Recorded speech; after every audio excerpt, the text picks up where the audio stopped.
Hello friends, welcome to my channel. आज आम बनवा आमिषर आउ एक रेसिपी नड़िया रस दिया चिंगुड़ी तरकारी।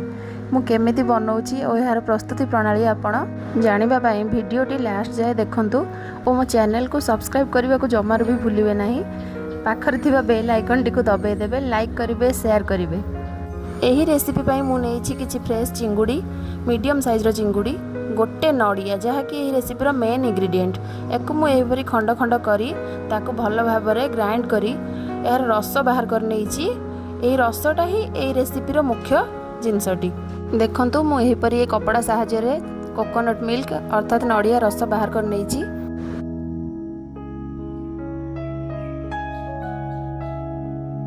मसला पाई मु एठी नेइछि गोटे रसुण, गोटे इंचर अदा आउ 6टी सुखिला लंका। यार आम गोटे फाइन पेस्ट बनै नबा। कटा पियाज मुझे नहीं, धनिया पत्र नहीं 2टी गछ आउ कटा टमाटो, यही सब सामग्री मुझे रेडी कर रखी तरकारी पाई।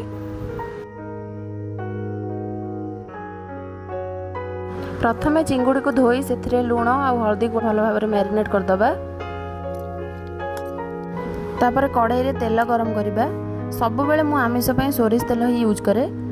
तेल भल भाव में ताती गले आम से गोले रखिथिबा चिंगुड़ी गुड़िक देदेबा। देकी आको आम मीडियम फ्लेम रे भाजिबा, जहा द्वारा चिंगुड़ी गुड़िक भल भाव में सीझी जीवो। चिंगुड़ी को आम एठी पाखापाखी 15-20 मिनिट पर्यंत भाजिबा।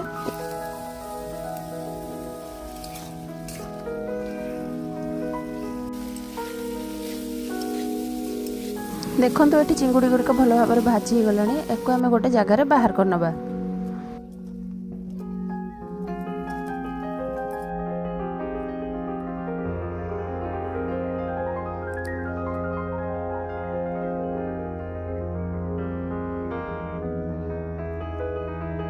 तापर सेम कढ़ाई में तेल गरम करवा, से किसी चीनी दबा।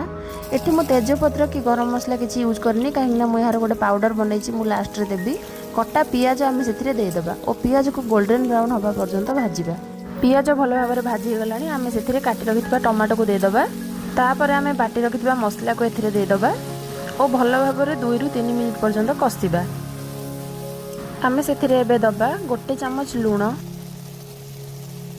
गोटे चामच हलदी गुंड, गोटे चामच लंका गुंड, गोटे चामच जीरा गुंड और गोटे चामच धनिया गुंड। ए सब को दे आम भल भाव में कषिबा। मु प्रथम कौन सी गरम मसला यूज करनी जमीक तेजपत्र, डालचीनी, कहीं मुझे यार गोटे पाउडर बन से गोटे चामच मुझे पकई नौची और मसला को भल भाव में कषि नौची। मसला को पाखापाखी 10-15 मिनिट आम एमती लो फ्लेम रे कषिबा। तापर मुझे ऐड करछि गोटे चामच काश्मीरी लंका गुंड कलर पाई। देखंतु एठी मोर मसला भल भाव में कषि हो गलानी। एबे मु सेथिरे भाजी रखिथिबा चिंगुड़ी माछ गुड़िक दे आउ थरे कषिबी।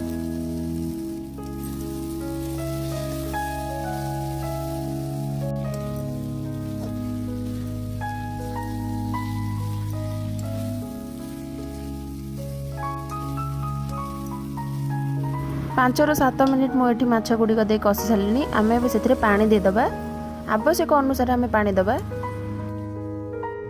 देखंतु एटी आम पानी दे सारे तरकारी रे। एबे आम या 5 ରୁ 7 मिनिट एई फुटिबा को छाड़ीदबा।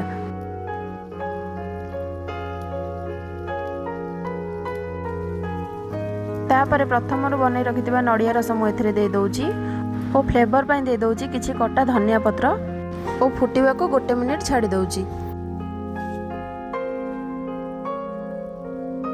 पाखापाखी 1 मिनिट हो गलानी। एबे हम तरकारी भी रेडी हो गलानी। देखंतु केते सुंदर आ ग्रेवी बनिची।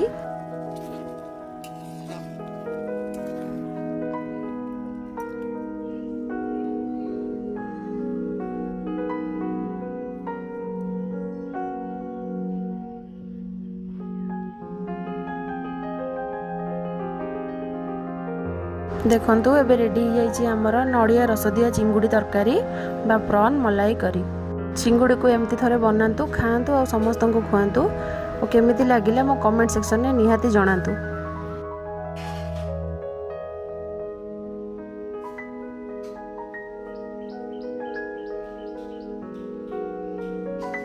रही सांगने पुणी देखा आउ एक नुआ भिडियो आउ एक नुआ रेसिपी सहित से पर्यंत देखुता मो चैनल।